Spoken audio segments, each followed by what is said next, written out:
죄의 싹은 죽음이요 하나님의 선물은 우리 주 예수 그리스도 안에서 누리는 영원한 생명이다.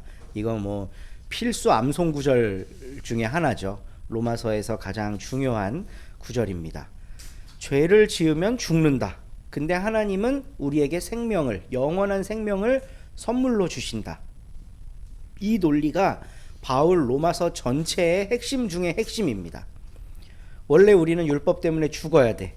근데 율법을 무효화함으로써 하나님 예수를 부활시켰잖아요. 율법에 의해 처형당한 예수를 부활시켰다는 건 이제 그 율법의 유효성이 끝났다는 걸 선언한 거거든요. 이제 율법이 없어. 그러니까 우리를 죄인이라고 규정할 수 있는 그 틀 자체가 없어져 버린 거죠. 틀 자체가. 그래서 이제 우리는 죽음 아래 있지 않고 하나님이 주시는 영원한 생명 가운데 있다. 이거 알면 이제 로마서 하산해도 되는 겁니다. 근데 여러분 혹시 조지 레이코프의 코끼리는 생각하지 마라는 책 아세요?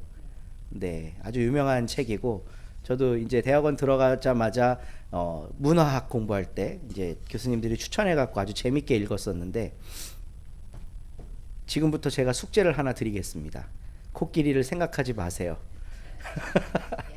네, 여러분은 계속 생각하게 되죠. 우리 뇌는 생각하지 않는 걸 할 수 없게 프로그래밍이 돼 있는 거죠. 어떤 이야기를 들으면 그걸 생각을 할 수밖에 없어. 생각하지 마. 제가 이제 아침에 출근을 하거나 먼저 교회에 올 때 우리 민동주 성도님이 늘 이럽니다. 아빠 잘 가, 사랑해, 좋아해, 축복해, 나 잊지 마. 그러니까 그 잊지 말라는 거를 계속 생각하게 되는 거죠. 어떻게 잊을 수가 있어. 그죠? 코끼리는 생각하지 마. 조지 레이코프 교수가 수업 시간에 학생들에게 내준 숙제였습니다. 그 숙제를 완수할 수 있는 사람은 하나도 없었죠. 그러니까 이게 이제 프레임 이론이라고 하는 건데 우리 안에 있는 어떤 구조가 계속 그 생각을 하게 한다는 거예요. 그 구조가 1990년대 후반에 김대중이 대통령이 되고 나서 북한에 이제 여러 지원을 하기 시작했어요. 그걸 무슨 정책이라고 하는지 기억하세요? 햇볕 정책. 햇볕 정책. 근데 그 10년 뒤에 이어진 정부에서는 90년대, 2000년대에 이어졌던 그 햇볕 정책을 또 뭐라고 평가하나요? 이제 뭐 우리 역사니까 이명박이 대통령이 됐어. 그때의 햇볕 정책을 뭐라고 평가하는 줄 아세요? 퍼주기. 똑같은 건데 어떤 거는 햇볕 정책, 어떤 거는 퍼주기인 겁니다. 이 햇볕 정책이라는 말이 나오게 된 거는 이솝우화에서 아이디어를 얻은 거예요. 그러니까 이솝우화에 보면 강한 바람하고 햇님하고 둘이 내기하잖아요. 저기 외투를 꽉 입고 있는 남자가 있는데 어떻게 벗길까 하니까 태풍이 내가 전문이야 그런 건 하고 세차게 바람을 막 몰아치니까 이 사람이 더 옷깃을 여미고 꽉 싸매고 있는 거죠. 근데 해가 쨍쨍 내리쬐니까 더워갖고 자기 스스로 벗는 거예요. 그러니까 김대중 정부가 표방했던 햇볕 정책이라고 하는 건 막 뭘 주자 이런 의미가 아니라 이제 북한이 스스로 나올 수 있도록 우리가 이걸 마련해 주자, 이 모든 그 밑밥을 좀 깔아주자 이런 취지로 이제 했던 건데 그때 어쨌든 물자들이 많이 오고 갔기 때문에 어떤 시각에서는 그거를 퍼주기라고 한다는 거예요. 그럼 뭐가 맞는 건가요? 아 그래요? 햇볕 정책이 맞아요? 정치색이 나오고 있어 지금. 네, 우리는 공식적으로 중립을 표방합니다. 네. 뭐가 맞다고 생각하는 그 자체가 나한테 어떤 프레임이 있다는 거예요. 우리 주집사님은 햇볕 프레임인 거죠. 근데 어떤 사람은 그건 퍼주기이고 예산 낭비고 지금 저렇게 강경하게 북한이 하고 있는데 우리가 자존심이 있지 어떻게 그렇게 굴욕적으로 계속 갖다 주냐, 이 프레임에 사로잡혀 있는 사람들도 있는 거예요. 둘 중에 뭐가 옳고 그르다의 문제가 아닙니다. 그런 프레임이 존재한다는 거예요 우리 세상에는. 그러니까 지금 바울은 죄와 사망 그리고 생명과 하나님의 은혜 이 관계에 새로운 프레임을 짠 거예요. 원래 유대 종교라고 하는 건 우리는 하나님과 언약 백성이기 때문에 출애굽기 19장 20장에서 시내산 언약을 맺었고 그 이후로부터 그 언약은 한 번도 파기된 적 없이 계속 갱신되어 왔어요. 그 언약 안에서 우리는 하나님의 친백성으로 지금 삼아주셨기 때문에 그 언약이라는 프레임을 자기 종교의 왁구로 삼은 거예요. 그 언약에 따르면 하나님의 백성이 되기 위해선 순결해야 돼. 거룩해야 돼. 그렇기 때문에 율법을 잘 지켜야 되고 성전 지도자들이 제시하는 그 길을 잘 따라 살아야 돼요. 이게 유대 종교의 프레임인 겁니다. 그게 잘못된 건가요? 그게 잘못된 건 아니에요. 그 자체가 잘못된 건. 근데 예수님이 성전을 꾸짖었던 건 그 프레임이 온당하게 작동하지 않았기 때문에 변질된 걸 꾸짖으신 거죠. 근데 너무 변질이 많이 되니까 이 프레임을 새로 페인트 칠하고 뭐 하고 하는 정도로 보수가 안 되는 거예요. 그러니까 새 왁구를 짜야 되는 거예요. 새 틀을. 그래서 바울은 기존의 유대교를 좀 수정해 갖고 하는 걸로는 안 되겠다. 이런 생각으로 새로운 종교를 만들어낸 겁니다. 어떤 의미에서 봤을 때.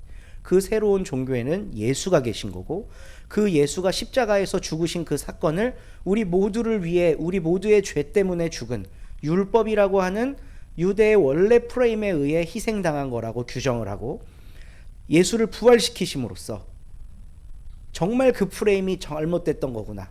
과거의 프레임이. 그 프레임은 계속 죽음과 사망만 낳는 프레임이었구나. 그렇기 때문에 이제 예수님이 부활하셔서 새로운 삶, 영원한 생명이라고 하는 소망을 우리들에게 불어넣어 줬다는 이 프레임을 제시하고 있는 겁니다. 이건 진짜 종교혁명인 거예요. 종교혁명. 바울의 로마서는 유대교의 입장에서 봤을 때는 반항이겠지만 우리 기독교의 입장에서 봤을 땐 종교혁명입니다. 그래서 모든 종교개혁자들 뭐 루터, 칼빈, 쯔빙글리, 뭐 어거스틴도 포함해서 중간에 뭐 토마스 아퀴나스 이런 사람들까지 종교사의 획을 그은 사람들은 전부 로마서에 심취해 있었어요. 그냥 이게 괜히 로마서가 유명한 게 아니에요. 로마서에 이런 혁명적 요소가 있기 때문에 완전히 새로운 틀을 제시하는 모습들이 있기 때문에 개혁가들은 로마서를 읽고 또 읽고 주의하고 했습니다. 우리 그 월요 모임에서 우리 서로님들하고 함께 나눴던 그림인데요. 이 그림 혹시 기억하시나요? 월요 모임 참석 못하신 분들은 기억 못하실 텐데 이거는 까라바조라고 하는 화가의 마태와 천사라는 그림입니다. 이 사람이 마태예요. 응? 마태가 마태복음을 쓰고 있는 거겠죠. 그리고 천사는 뭐 하는 걸까?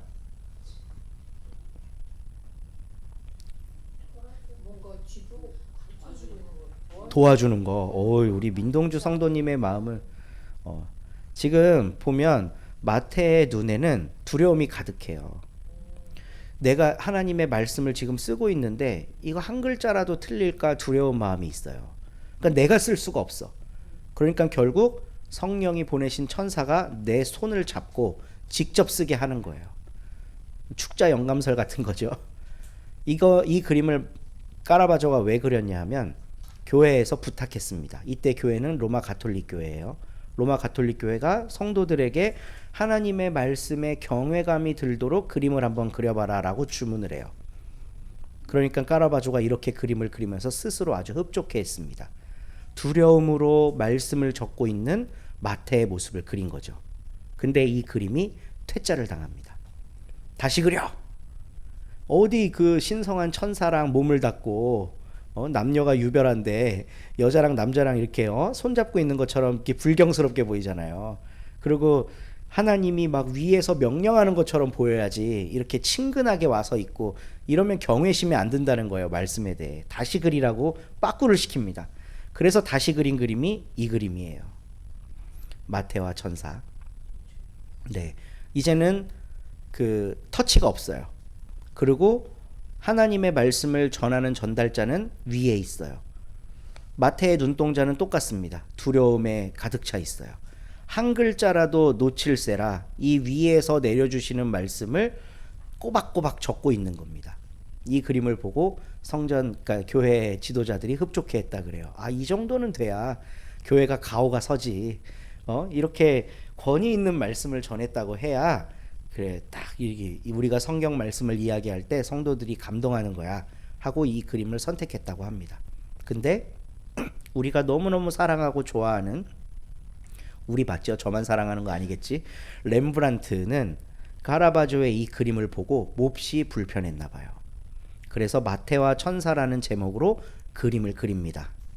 이렇게 그림을 그립니다. 네. 눈빛이 달라요. 아까는 두려움이었다면 지금은 생각하는 사람 같아. 의심해. 뒤에서 천사가 뭐라고 쏙닥쏙닥 거리는데 뭐라고 하든지 말든지 그 말이 맞아? 내 생각엔 이런 거 같은데? 라는 모습이에요. 그리고 자기 주장이 굉장히 강한 모습으로 성경을 써내려가고 있어요. 똑같은 장면을 가지고 그린 그림인데 이 두 사람의 그림의 차이가 너무 많이 납니다. 저는 이게 가톨릭과 개신교의 차이라고 생각해요. 거룩한 하나님의 말씀, 지금도 가톨릭 교회는요, 성당 맨 앞에서 왼쪽을 보잖아요. 그 왼쪽은 성체를 모셔두는 곳이에요. 그래서 이 40일 기간 동안 그 성체를 모셔둡니다. 거기에 항상 불이 들어와 있어요. 근데 이 불이 꺼지는 시간이 언제냐면 성금요일이에요. 성금요일 날 되면 거기 불이 꺼져요. 그리고 그 안에는 성체가 있어서는 안 돼. 죽으셨기 때문에, 예수님이 죽은 3일간이기 때문에. 그래 다시 부활절 새벽에 이제 사제들이 다시 거기다가 빵하고 포도주를 재놔요.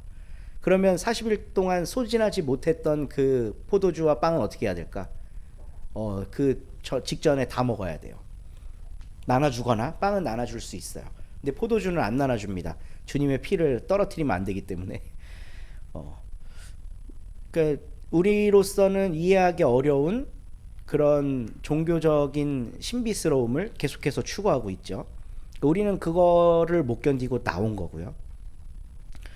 하나님이 이렇게 하라고 했으니 그렇게 해, 이런 탑다운식의 종교에서 우리 위대한 마르틴 루터와 장 깔뱅과 찌빙글리와 같은 개혁가들은 생각하는 주체로 하나님이 우리를 부르셨고, 하나님의 말씀은 내 고민, 내 삶의 몸부림이 들어가야 제대로 읽힌다고 생각했던 사람들이에요. 그래서 마르틴 루터에게 큰 영향을 받은 렘브란트는 이런 그림을 그리게 되는 겁니다. 똑같은 말씀을 가지고 바라보는 관점이 다른 거죠. 하나님의 말씀은 그냥 탑다운식으로 나에게 내리꽂혀서 그냥 그대로 해야 되는 거라고 주장하는 경우가 있고, 그렇지 않아. 하나님은 우리에게 생각할 수 있는 능력을 주셨어. 그 생각을 가지고 하나님의 말씀을 더 깊이 있게 접근하고 되새겨보고 해설하고 할 수 있지, 그냥 그대로 그냥 하면 안 되는 거야. 이게 이제 개혁주의 신앙입니다. 두 개의 관점이 너무 다르죠. 네. 어떤 관점을 선택하든 그건 우리와 여러분의 자유예요. 그런데 적어도 우리 개혁교회는 이런 관점을 통해 출발한 교회다라는 걸 기억하셨으면 좋겠어요. 왜냐하면 이 기억을 되새기지 않으면요, 우리도 똑같이 되거든요. 이미 똑같이 됐어. 많은 교회들이 똑같이 됐어요. 미국 남부 기독교는 몇 가지 원칙을 굉장히 강력하게 고수하는데, 축자 영감설, 동정녀 탄생설, 뭐 이런 것들에 대해서 아주 조금이라도 다른 생각을 가지고 있으면 출교예요.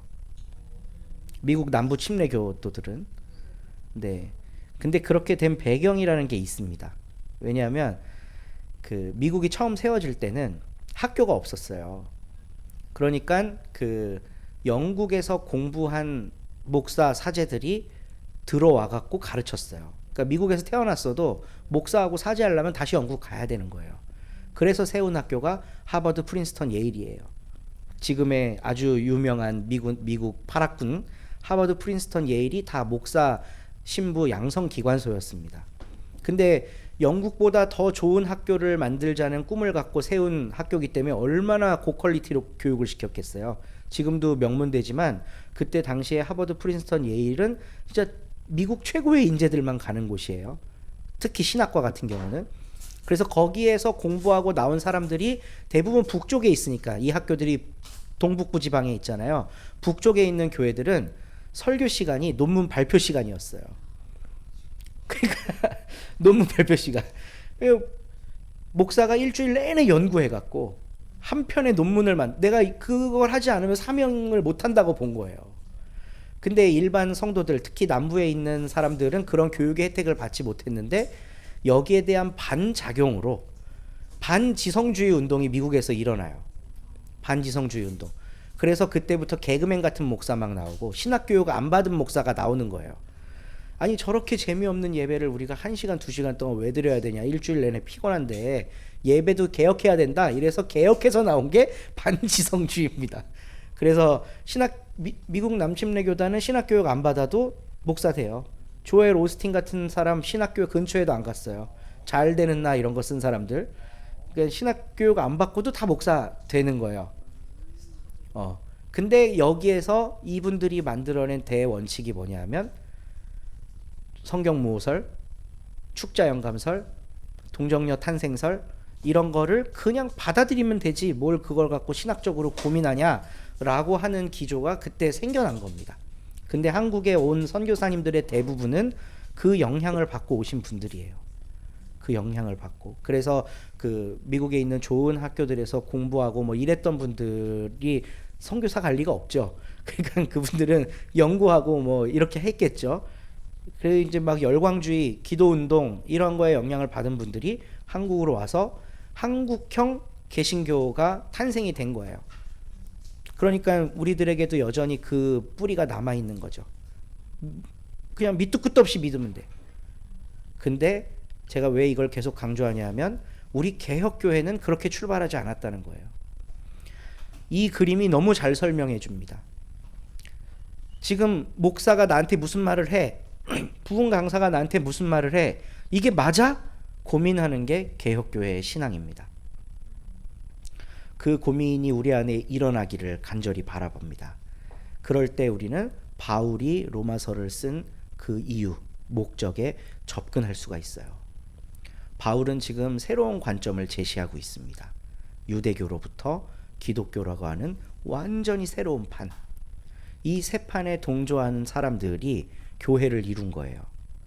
바울은 한번 가보지도 못했지만 로마에 살던 기독교인들은 바울의 이 논리에 동의한 거거든요. 율법의 시대는 끝났다. 이제 은혜와 복음의 시대가 다가왔다. 이 엄청난 프레임이 새로운 역사를 이끌고 나갔습니다. 그래서 오늘 우리들도 그 바울이 만든 프레임에 동의하면서 그 어떤 법이나 관습이나 전통도 우리를 자유롭지 못하게 할 수 없다. 우리는 복음 안에서 자유롭게 살아갈 수 있는 하나님의 자녀다. 이 믿음을 탑재하고 새로운 관점을 열어가는 우리 서로님들 되기를 간절히 축복합니다. 이 렘브란트의 그림과 같이 고민하는 신앙인, 이 고민이라는 말은 다시 번역하면 의심이라고 해도 돼요. 우리 데카르트가 위대한 명제를 남겼죠. 코기토 에르고 줌이라고 하는 위대한 명제를 남겼어요. 나는 생각하기 때문에 존재한다는 거예요. 이때 코기토는 의심입니다. 의심. 그러니까 생각이라는 건 이게 마우스인데 이게 마우스네 하는 건 생각이 아니에요. 그건 받아들이는 거예요. 이게 마우스일까? 라고 의심해야 얘가 마우스인 줄 알게 돼요. 뭐 휠이 있네, 밑에 레이저가 있네, 커서가 움직이네, 이런 걸 의심하면서 밝혀나가는 게 생각입니다. 데카르트도 위대한 사람이지만 그보다 1000몇백 년 앞서서 새 시대를 열어간 바울의 영성에 오늘도 우리는 감복을 합니다. 우리 서로 공동체도 그 새 프레임 속에서 믿음의 공동체를 이루어가고 함께 발맞추어 나아갈 수 있기를 바라보고, 이 세상에 존재하는 모든 규칙, 법, 관습, 전통에 질문을 제기하는 멋진 공동체로 나아가게 되기를 소망합니다.